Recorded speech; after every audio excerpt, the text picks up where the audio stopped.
कालू कौवा अब कोई धंधा करना चाहता था, मगर उसे समझ नहीं आ रही थी कि वो क्या करे। वो कुछ नए नए आइडियाज लेने के लिए इंसानों की बस्ती में जाता है। वो एक पेड़ पर बैठ जाता है। उस पेड़ के नीचे एक इंसान अपनी रेहड़ी पर अंडा बर्गर बना बना कर बेच रहा था और ग्राहक भी अच्छे थे। ये काम आसान है, ये मैं कर सकता हूँ, इसमें कोई दिक्कत नहीं होगी। कालू कौवा घर वापस भागता है। गोरी मिल गया, गोरी मिल गया। क्या मिल गया? क्यों इतना शोर मचा रहे हो कालू? मुझे आइडिया मिल गया, हम दोनों जंगल में अंडा बर्गर बनाकर बेचा करेंगे। अंडा बर्गर? वो क्या होता है? मैंने सब सीख लिया है, मैं कर लूँगा। फिर दूसरे दिन वो अपना काम शुरू करने की तैयारी करते हैं। गोरी कौवी कबूतर की दुकान से बर्गर बनाने के लिए बर्गर बन ले आती है और कालू कौवा भी अंडे ले आता है। वो धंधा शुरू करते हैं। बर्गर बर्गर अंडा बर्गर, स्वादिष्ट स्वादिष्ट अंडा बर्गर।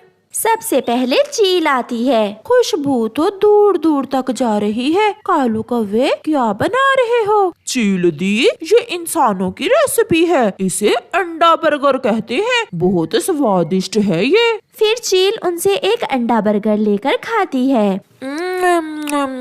सच कौवे, ये तो बहुत स्वादिष्ट है। अगर ऐसे ही काम करोगे तो तुम्हारे ये अंडे बर्गर हाथों हाथ बिक जाएंगे। चील दी, अपने जानने वालों को भी बताना। ऐसे शाम तक वो काम करते हैं और उनके अच्छे बर्गर बिक जाते हैं। शाम को वो घर जाकर हिसाब करते हैं। कालू, ये लो, उससे भी कम पैसे बने हैं जितने का हमने सामान लिया था। अंडे लिए थे, ऑयल लिया था, बर्गर बन लिए थे और गैस, सब खर्च निकाल कर हमें तो कुछ भी नहीं बचा। कालू, धंधा तो बहुत अच्छा सोचा था तुमने, मगर मुनाफा कैसे होगा ये भी सोचो। फिर वो दोनों सोचने लग जाते हैं। मैंने सोच लिया गोरी। जल्दी से बताओ कालू जी। गोरी, सबसे महंगे तो अंडे हैं इस काम में। अब हम मुर्गी के अंडे नहीं खरीदेंगे, बल्कि पक्षियों के अंडे चुरा चुरा कर अंडा बर्गर बनाकर उन्हीं पक्षियों को बेच दिया करेंगे। कैसा? और ऐसे मिलेंगे हमें फ्री में अंडे। अब तो मुनाफा जरूर होगा। अच्छा कालू, अब मैं जाती हूँ और जल्दी से पक्षियों के घोंसले से कुछ अंडे चुरा कर लाती हूँ। रात का समय था। गोरी कौवी घर से निकल जाती है। वो सीधी बुलबुल के घोंसले की तरफ जाती है। इस मोटो ने तो पूरे 4 अंडे दिए हुए हैं, इनमें से 2 मैं चुरा लेती हूँ। गोरी चुपके से बुलबुल के 2 अंडे चुरा कर भाग जाती है। इसी तरह मैना के भी 2 अंडे चुरा लेती है। दूसरे दिन कालू और गोरी फिर से अपना काम शुरू करते हैं। कालू जी, आज तो मुफ्त के अंडे हैं, आज होगा हमें दुगना मुनाफा। कबूतर आता है। जल्दी से एक अंडा बर्गर दो, मैंने जाकर अपनी दुकान खोलनी है।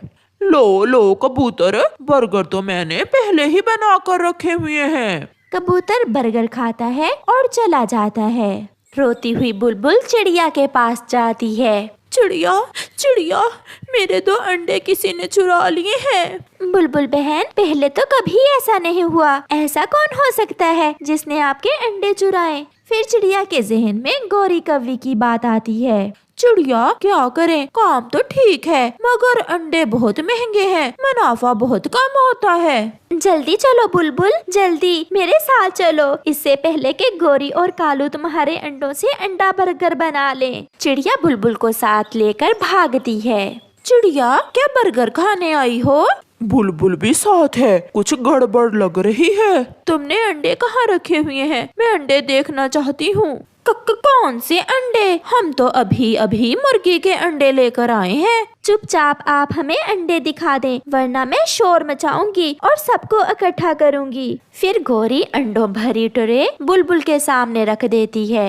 ये रहे मेरे अंडे, ये रहे। चिड़िया बहन, ये मुर्गी के अंडे नहीं बल्कि मेरे अंडे हैं। मुर्गी के अंडे सफेद और मेरे अंडों पर लाल निशान है, ये ही मेरे अंडे हैं। मैना भी वहाँ आ जाती है। मेरे भी तो अंडे नहीं मिल रहे। शोर सुनकर कबूतर, मिठू और चील भी वहाँ आ जाते हैं। मेरे अंडे कहाँ हैं? चिड़िया सच कह रही हूँ, मुझे नहीं मालूम, मैंने तो केवल बुलबुल के ही 2 अंडे चुराए थे। फिर मैना का ध्यान नीचे टूटे हुए अंडे के खोल पर जाता है। मेरे अंडे तोड़ दिए इस जालिम ने। मैना, सच तुम्हारे अंडों का ये कबूतर बर्गर खा कर गया है। कमबख्त, मुझे क्या खबर थी कि तुम इतने भी जालिम हो सकते हो। हमारे ही अंडों का अंडा बर्गर बनाकर हमें ही खिला रहे हो। फिर वो सब उनकी खूब पिटाई करते हैं और उन्हें अपने जंगल से निकाल देते हैं। ऐसे कौवों को उनके बुरे काम की सजा मिलती है। मम्मा जल्दी आना, मुझे बहुत भूख लगी हुई है। मैं थोड़ी ही देर में अपनी बेटी के लिए भोजन लेकर आ जाऊंगी। अब मैं जाऊं? ओके। फिर मम्मा चिड़िया अपने घर से निकलती है। रास्ते में चिड़िया को कालू कौवा मिल जाता है। चिड़िया चिड़िया, कहाँ जा रही हो? कालू भैया, मैं भोजन लेने जा रही हूँ, अपने लिए और अपनी बेटी के लिए। चिड़िया, मेरी पत्नी गौरी भी भूखी है, चलो हम एक साथ जाते हैं। फिर कौवा और चिड़िया भोजन की खोज में एक साथ निकल जाते हैं। वो थोड़ी ही दूर जाते हैं कि उन्हें किसी के रोने की आवाज सुनाई देती है। कोई मेरी मदद करे, कोई मेरी मदद करे, मैं मुश्किल में हूँ। चिड़िया और कौवा पेड़ को रोता हुआ देखकर वहाँ आते हैं।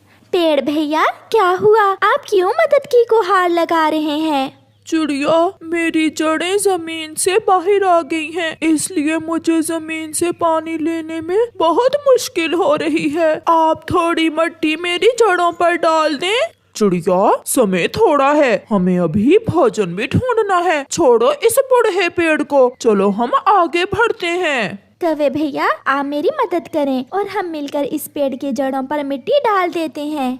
मुझे पहले ही मालूम था तुम मेरा समय जाया करोगी। मैं तो चला भोजन लेने। ऐसे नेकी के कामों में तुम ही अपना समय जाया करो।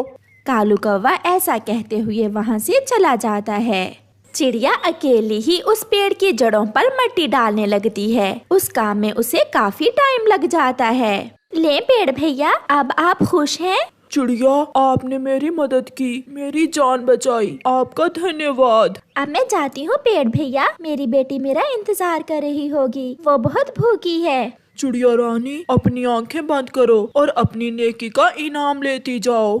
चिड़िया अपनी आंखें बंद करती है और वो बड़ा पेड़ चिड़िया को ढेर सारे फल दे देता है। इतने सारे फल ये कहाँ से आए? ये आपकी नेकी का इनाम है। अब आप जाएं, ये फल खुद भी खाएं और अपनी बेटी को भी दें। चिड़िया खुशी खुशी वो फल लेकर चली जाती है। शाम हो जाती है। कालू कौवा भी चनों के दाने लेकर घर आ जाता है। कालू, बहुत देर कर दी तुमने, मैं कब से भूखी बैठी हूँ। वो छोटी चिड़िया ने मेरा समय जाया किया, रास्ते में एक पेड़ की मदद करने लग गई थी वो। फिर तो उस चिड़िया को आज भोजन भी नहीं मिला होगा, भूखी होगी वो। हाँ, तुम ये भोजन खा लो, फिर हम जाकर चिड़िया को तंग करते हैं। गोरी और कालू वो दाने खा लेते हैं और फिर वो दोनों पति पत्नी चिड़िया के घर जाते हैं। चिड़िया और उसकी बेटी बैठी मीठे मीठे फल खा रही थीं।